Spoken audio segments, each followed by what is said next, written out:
Assalamualaikum warahmatullahi wabarakatuh. Jumpa kembali dengan saya Ibu Susi Susilawati pada mata kuliah struktur data pertemuan ketiga. Materi yang akan Ibu sampaikan pada pertemuan ketiga ini tentang arai dimensi banyak, di mana materi pada hari ini itu merupakan kelanjutan dari materi pada pertemuan pertama. Di pertemuan pertama sudah dibahas tentang arai dimensi 1 dan arai dimensi 2 ya. Maka pada hari ini Ibu akan melanjutkan kembali ke jenis arai yang berikutnya, yaitu arai dimensi banyak. Untuk arai dimensi banyak yang akan dibahas itu adalah tentang arai dimensi 3 ya, atau three-dimensional array. Arai dimensi 3 ini digunakan untuk mengelola data dalam bentuk 3 dimensi atau 3 sisi ya. Sehingga pada saat kita mendeklarasikan arai dimensi 3, setelah menyebutkan nama arraynya, maka kita menyebutkan 3 indeks, yaitu indeks ke-1 menunjukkan banyaknya baris, indeks kedua menunjukkan banyaknya kolom, dan indeks ketiga menunjukkan banyaknya sisi. Secara logika, penggambaran dari pemesanan alokasi memori dari array A ini adalah seperti ini ya.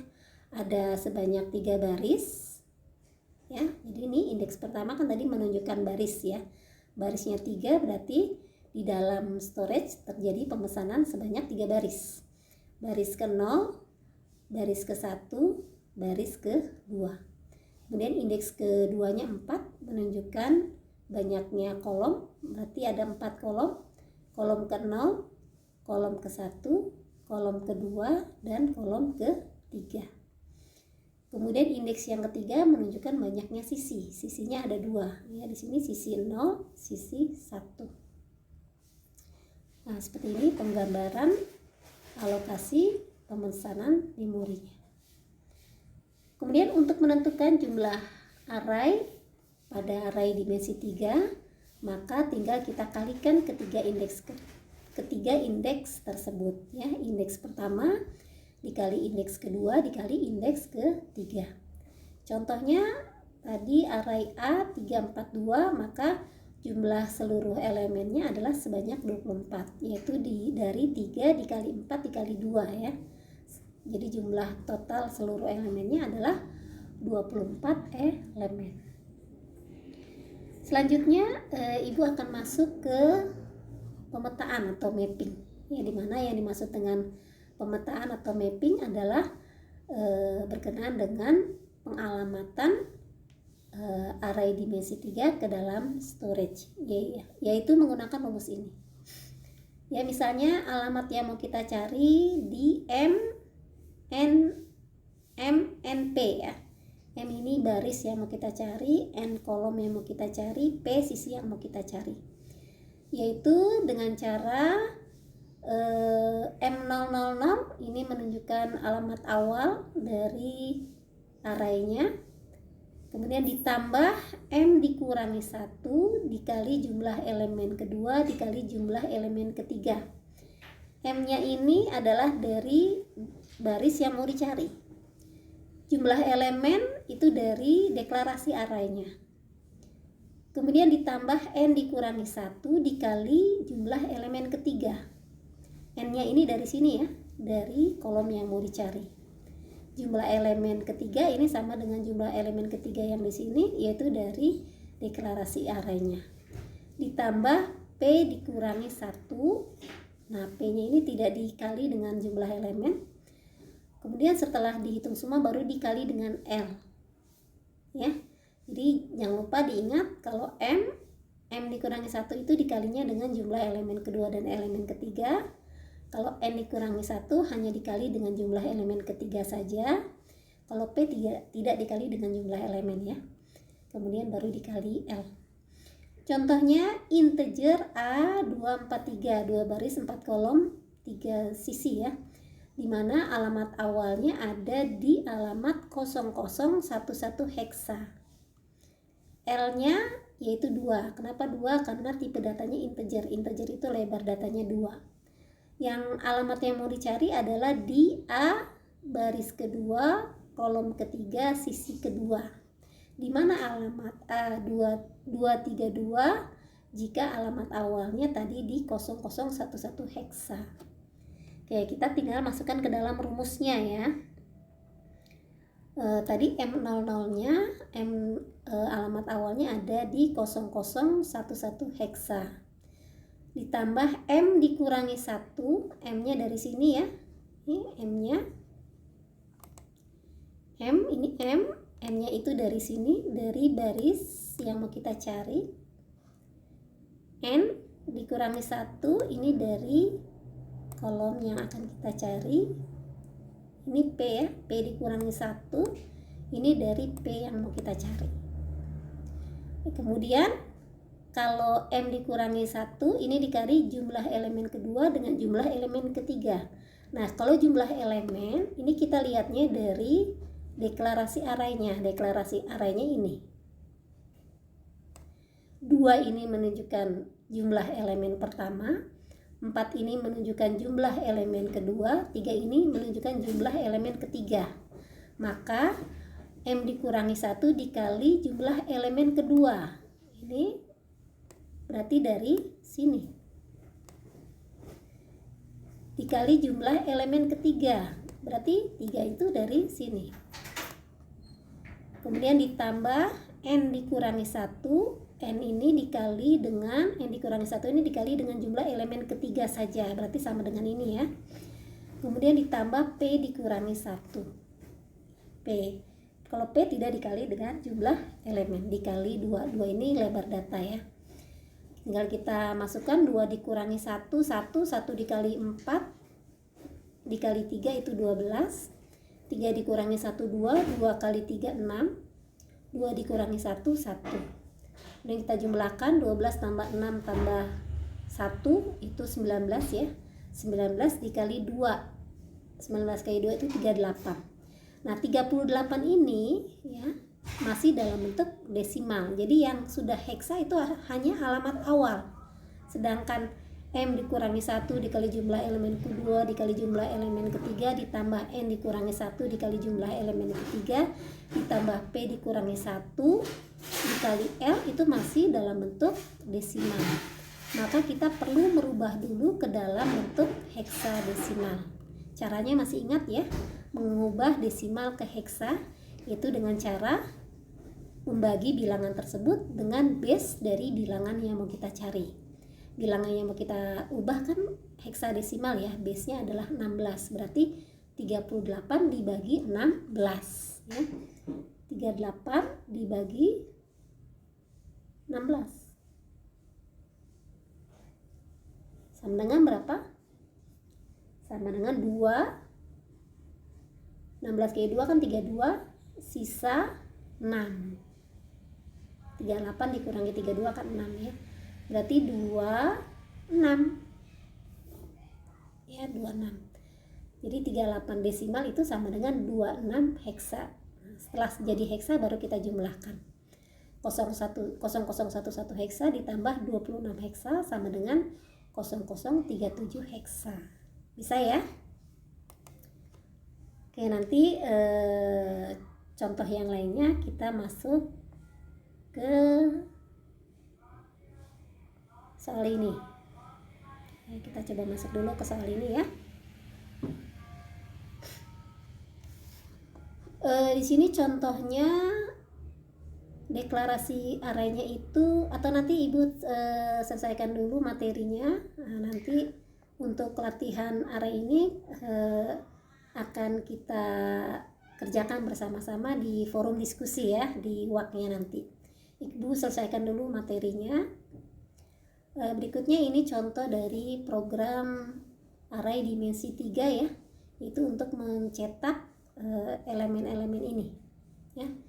Ini elemen untuk baris pertama, ini elemen untuk baris kedua, ini elemen untuk baris ketiga, ini elemen untuk baris keempat ya, sehingga outputnya seperti ini. Selanjutnya kita masuk ke dalam array triangular atau array segitiga. Untuk array triangular ini terbagi menjadi dua jenis, ada yang disebut dengan upper triangular, ada yang disebut dengan lower triangular.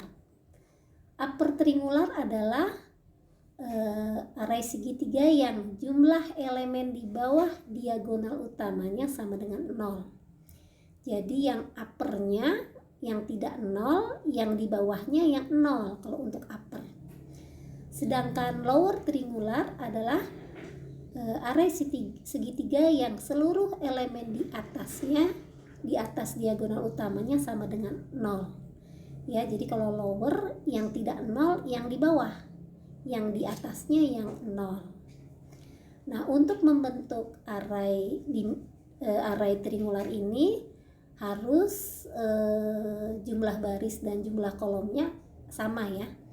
Jadi array triangular ini termasuk array 2 dimensi, di mana jumlah baris dan kolomnya harus sama, sehingga baru bisa membentuk array segitiganya ya, karena kita akan mengambil diagonal ya, diagonal atas dan diagonal bawah.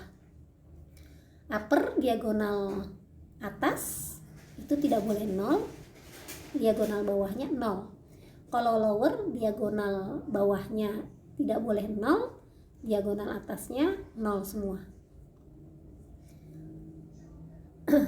Dalam array lower triangular dengan sejumlah n baris, jumlah maksimum elemennya itu tidak sama dengan 0 ya. Pada baris ke i adalah i, karena total elemennya tidak sama dengan 0, tidak lebih dari rumus ini.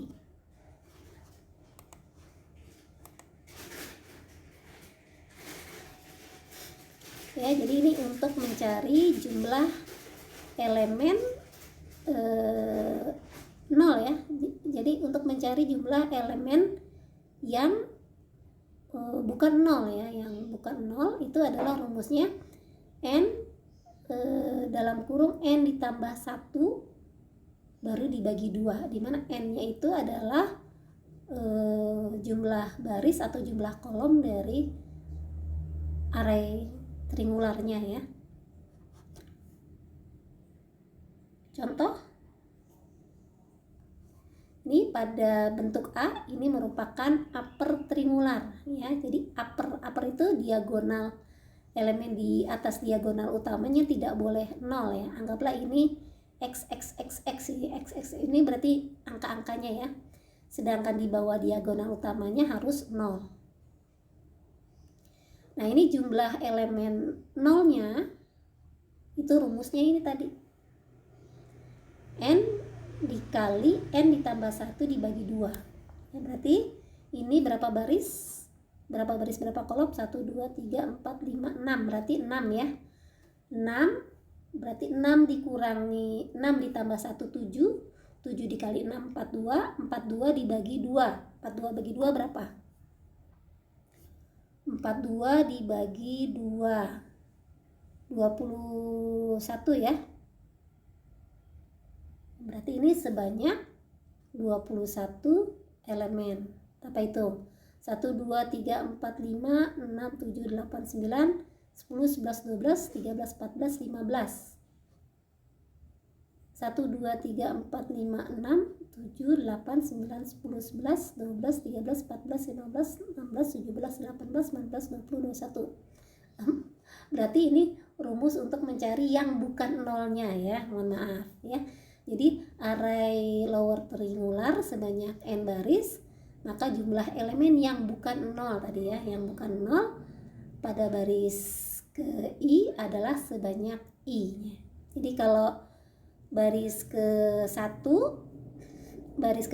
maka jumlah elemen yang bukan 0-nya 1. Baris kedua jumlah elemen yang bukan 0-nya 2. Baris ketiga jumlah elemen yang bukan 0-nya 3 dan seterusnya ya. Seperti ini ya. Baris 1 jumlah elemen yang bukan 0 1, baris 2 2, baris 3 3, baris keempat 4, sehingga totalnya adalah n ditambah 1 dikali n bagi 2 ya, itu untuk mencari jumlah elemen yang bukan 0. Nah, 21 elemen di upper triangular, kalau di lower triangular di bawah diagonal utamanya. Nah, ini lower. Yang uppernya yang bukan yang nolnya ya, seperti itu. Ya, diingat baik-baik. Jangan sampai tertukar. Upper berarti yang bukan nol, yang di atas. Kalau lower yang bukan nol, yang di bawah. Ya. Nah, kemudian untuk kedua jenis array triangular ini bisa digabungkan ya. Jadi jika kita memiliki dua buah jenis array segitiga, yaitu lower dan upper, maka kita bisa gabung kedua jenis array tersebut dengan cara menghilangkan elemen-elemen yang nolnya. Ya, contohnya seperti ini. Misalnya diketahui array segitiga memiliki 3 baris 3 kolom ya, maka jumlah elemennya bukan nolnya adalah ini, 3 ditambah 1 4, 4 dikali 3 12, 12 bagi 2 6, berarti ada 6 elemen yang bukan nol di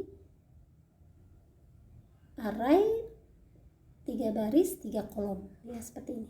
Ini 3 baris 3 kolom misalnya seperti ini. Jadi 6 elemennya ini 10, 20, 30, 40, 50, 60. Ini bentuk upper. Ya. Ini juga elemen array segitiga upper triangular juga ya, cuma nilainya berbeda ya. Jadi nilainya bebas, untuk nilai yang bukan nolnya bebas. Misalnya array A ini merupakan bentuk upper triangular, elemen array B elemennya bentuknya lower triangular. Maka bisa kita gabungkan kedua elemen ini menjadi array baru yang disebut misalnya di sini array C dengan ukuran yang berbeda.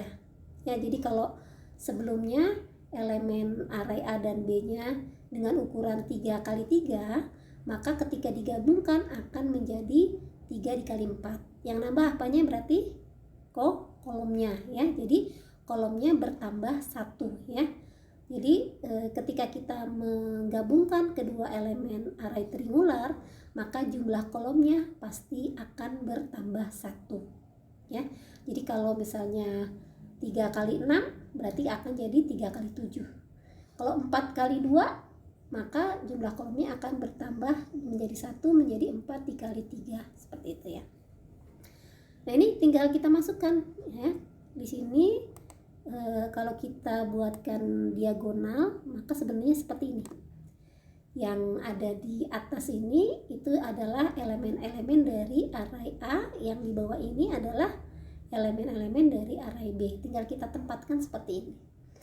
Jadi 1 menjadi di baris 1 kolom 2, 2 di baris 1 kolom 3, ini baris 1 kolom 4. Nah, sedangkan 7 menjadi di baris 1 kolom 2-nya ya, seperti itu.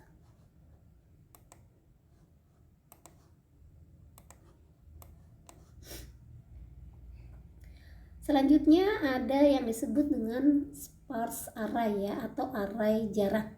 Nah, ini contohnya array jarang. Array jarang adalah suatu array yang sangat banyak elemen nolnya ya.